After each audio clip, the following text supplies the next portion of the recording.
people need medical supplies down south. And you know how to navigate the Apache. You could do it, alone, unaccompanied. I'll be on my way inside him now. How are you doing? Doing well. How you doing, Ryan? Good. I'll just jump into it since I don't have a ton of time, but I loved your film. So this film deals a lot with competing moral codes between Merrick and Mule, and I was just curious, as a filmmaker, how did you get your actors or build with your actors to create these characters who talk and fight and make decisions under pressure? Yeah, well, I'm glad that you noticed that. I mean, that's the essence of the Western genre, right? Is this idea of competing moral codes. And it's what a lot of modern Westerns don't understand. They're all about the aesthetic, they're all about the costumes and the guns and the action sequences. But this is what the Western is really all about. And Thomas Jane, who played Mule, understood that. He knows the work of Anthony Mann and Bud Bedecker, and we talked at length about all those references, right? And Myles is just, a young actor who wants to know and learn. And we told him, you got to watch The Tall T, you got to watch Ride Lonesome, you got to watch Man of the West, and really kind of had lengthy discussions about that. And, remember Myles came to me early and kind of said, well, is the character conflicted in these ways? Is he kind of, swayed over here? And I said, not really. Like he has a mission to do, and he has this code, and basically he's going to stubbornly follow that code to the death if he has to. And that's not a very modern concept, but it's a Mhm. very interesting one to see play out in the movie. If we all move to a safer spot, we'd be better off, man. Let's quit all this jawing and ride. I was reading up on you, and it says that you were born in Ecuador and you spent a lot of time early on in life overseas and abroad. And I was curious, being outside of America, how do you think that influences how you approach, creating this American myth of the West on screen? Yeah, that's interesting. I mean, being outside of America, first of all, it just gives you an idea of what the world is really like outside of the American bubble, right? And Mhm. growing up in the third world, you can see the difference between necessity and just like kind of what we want and what we need, right, in Mm. life. And I think you can maybe understand the pioneer lifestyle more when you've seen how people are surviving in the third world. But there is an interesting idea about, some of the best American films have been made by outsiders, whether it's Polanski making Chinatown or Peter Weir making Witness. And anytime someone from Europe or Australia makes a Western, I think it shows a different perspective. So you could argue that, even though I am American, growing up with that influence gives me a different perspective. But also, I was raised by Christian missionaries, and I think just the idea of the moral code and sticking with your principles is just something that really resonates to me. And that's probably why I keep coming back to the Western genre. Thunderation, woman. What in the name of God are you transporting in this wagon that stinks that away? Film you're dealing with, settler and Apache conflicts and frontier justice. And I'm just curious, did you work with any kind of collaborators, or how did you make sure you stayed truthful to the story of, like the Apache warriors?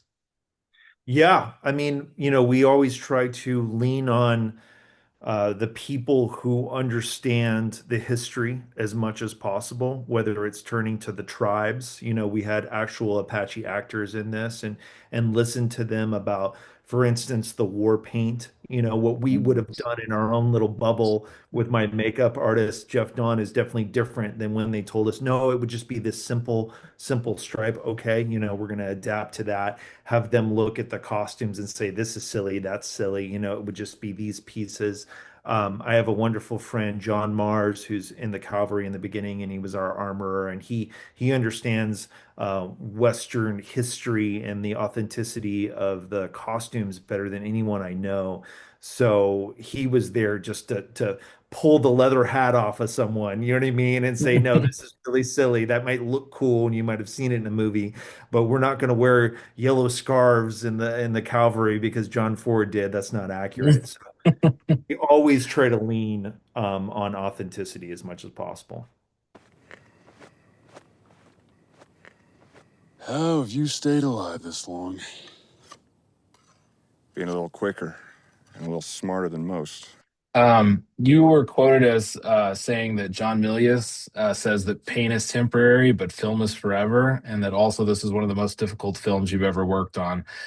Can you just think back in the moment and what was like one of those pain points that almost broke you in the moment, but now looking back, you're like, man, it was so worth it. Yeah, I mean, it's just a physically challenging film. We were filming on location, thankfully just 10 minutes from the town of Prescott, but having to hoof all this gear and crew to the location, which you could get no vehicles to. So it's physically challenging Mm. for everyone and exhausting, and having to shoot really a 130-page script in 18 days is not easy, right? And then when it came to doing, for instance, the Crucible or the final fight, we did the Crucible sequence in 2 days. We did the Wow. final fight in one day. So you talk about pain. That in the moment, there's a lot of stress and tension, and you realize that every minute counts. And you just, you have to work with your collaborators to make sure that you're not making mistakes and losing minutes in the day. I mean, it is really more like being on the football field, right? Where you just every first down counts, every play matters, right? And a lot of people don't understand that. But I had wonderful collaborators on this, so we got lucky. It wasn't easy, but we got lucky and worked well together. Ain't good for a lady like you to think about, but that's the way it is. But you don't have to worry about that too much, man. And without women are real plentiful out here. I write for a military outlet, and I have a military audience, and one of their like pet peeves is like sloppy weapons training. And I think you guys did a wonderful job. So I was just curious, what steps did you take to make sure the gunfights and the tactics and everything would pass like the sniff test of people who really work with firearms? Yeah, so I have to give 100% credit for that to John Mars, my armorer. He has worked on all of my Westerns with me. He was our armorer. Like I said, he's actually in the cavalry sequences, got a Mm. cameo in there in Monument Valley, and he comes from a military and law enforcement background. So, he comes with so much information and experience that he can impart to the actors. He did a gun training with them. He would Mm. work with them on site to make sure they were handling the weapons not just safely, but in a way that shows they actually know what they're doing and don't look like Mhm. bumbling fools. And depending on the actor's experience, that can be very challenging. I remember on another film we worked with an actor who had never held a gun in his life, never been on a horse in his life, and John's job was incredibly challenging. But it's something that matters to us. We want um, you know, military members, policemen, policewomen to watch these films and say, okay, they really paid attention to that. Merrick, if I may be so familiar. You and I are old hands out here. We know how things balance out. There is not a company at the fort that can stand against the Apache in their own backyard. Am I right? If the Confederacy had hired on some Apache troops, I believe that war would still be going on right now. Yes, sir. Just for it. So this is for military.com. So it's a little Cool. different probably for you, and definitely Oh, different it's from great, what we've been man. doing. I got a lot of fans from the Punisher in the military, so thank you for your service, Oh, everybody. thank you so much. Yeah, big fan of The Punisher. I could probably talk your ear off about that, but obviously you don't have time for that.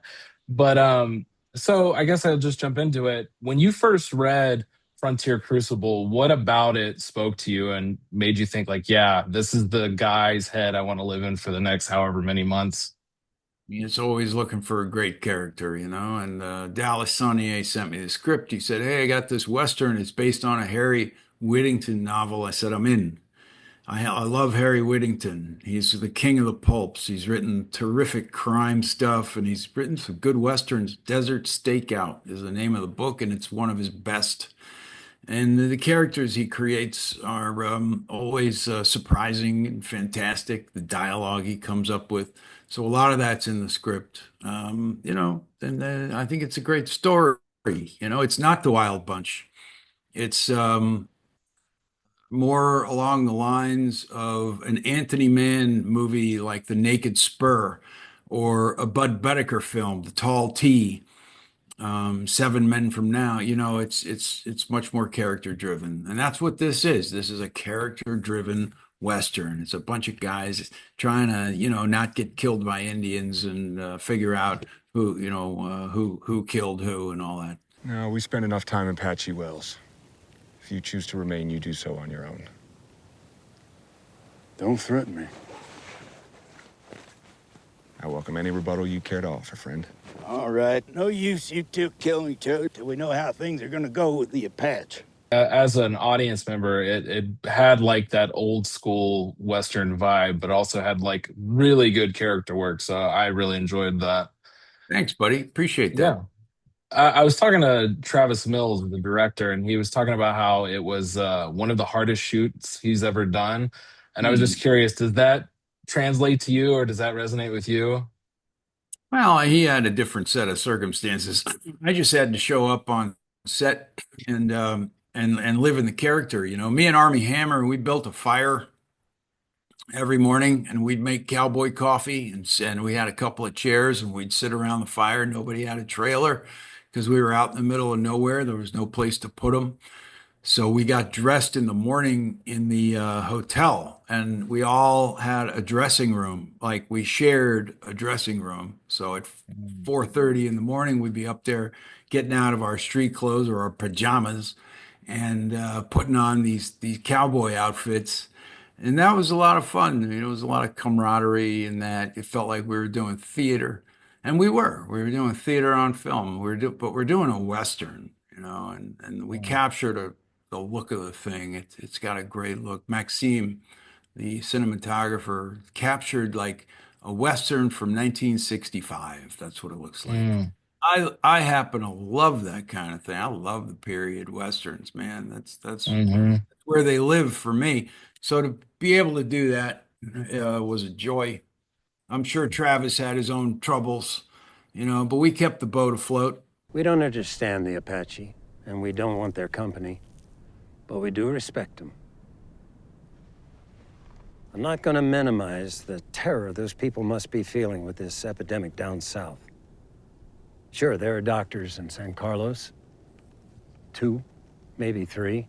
Obviously, from an audience perspective, I don't know how it was on set, but it translates. It's a beautiful film. The cinematography is incredible. And some of those like wide landscapes are just unbelievable. So good. And I'm glad to see that it got a theatrical, so people will be able to go and see the widescreen that this movie deserves to be seen on. So I'm excited about that. Kind of touching on something you brought up, playing the Punisher. You've played a lot of like iconic guys who have had to live with like violence, from Thin Red Line to the Punisher to one of my personal favorites, 1922. And I was just curious, did any of those experiences shape how you approach a character like Mule? Mule. Every character, I love that name. Yeah. Mule.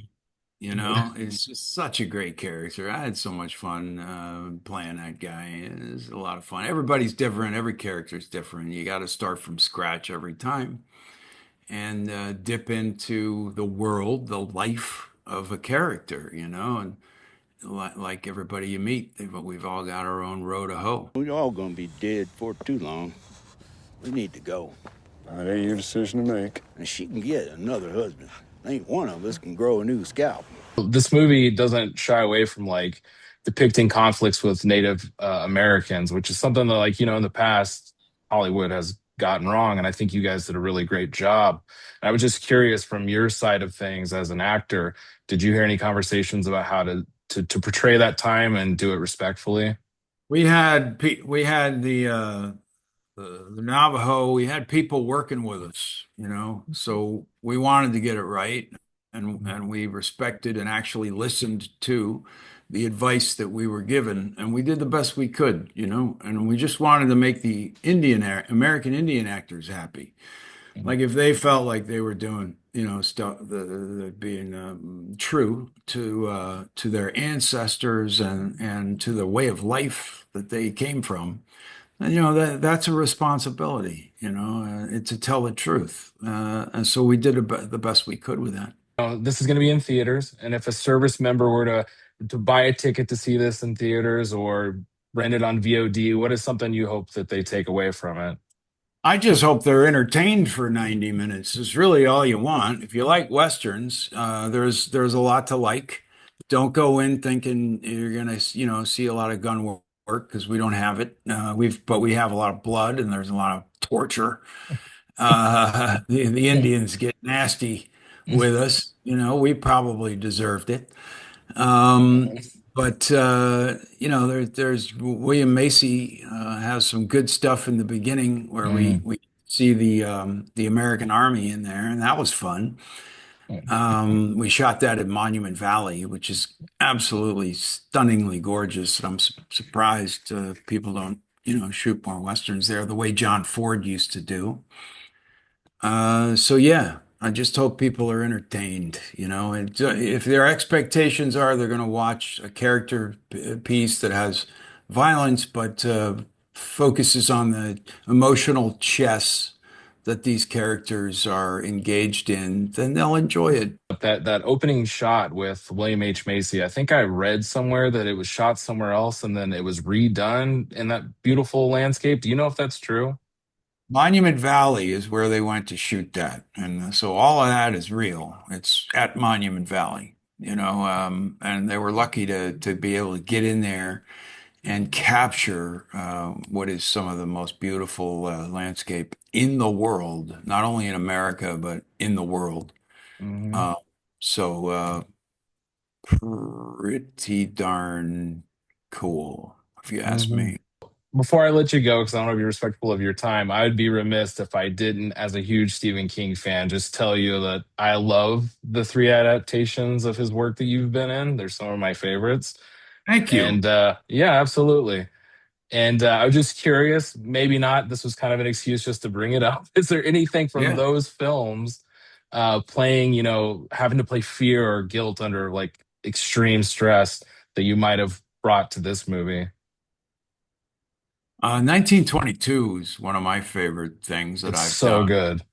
because of the character work that I got to do and create that character. That was a lot of fun. And this says similar, whereas it's a full character that the way he talks, the way he walks, the way who he is, and most of the time we as actors are playing sort of different versions of ourselves. And every now and then you get to jump into something where you get to take on a completely different life. And I did that with 1922, and I did that with Mule. So in that way, they're like cousins. They're very related. So yeah, I was gonna bring that up actually. It's like something about Mule that reminded me of 1922 is like you completely disappear in the character. Like when I first saw the trailer to this movie, I was like, "Where's Thomas Jane?" I didn't see him in the movie at all. Yeah, great. I love that. Yeah.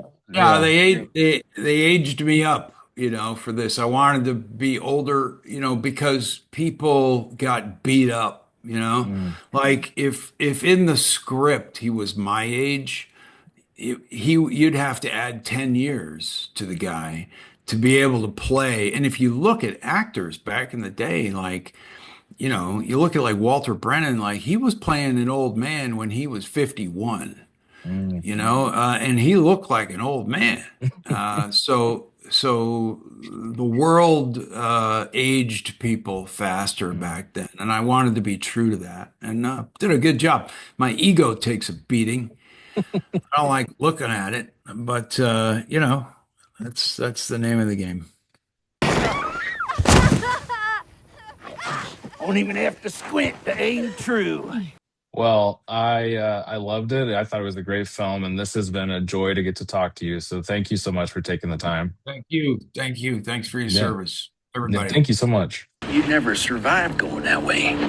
Ain't nothing but hostiles. There's a fever epidemic. That wagon's carrying medicine. It's simple, friend. Go north, stay alive. We will commandeer that Army vehicle if you don't oblige us.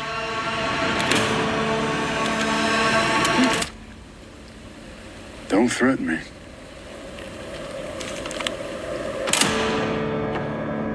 We can't go in that direction. I'll do what I have to do. They invite you? No, he's trying to run away.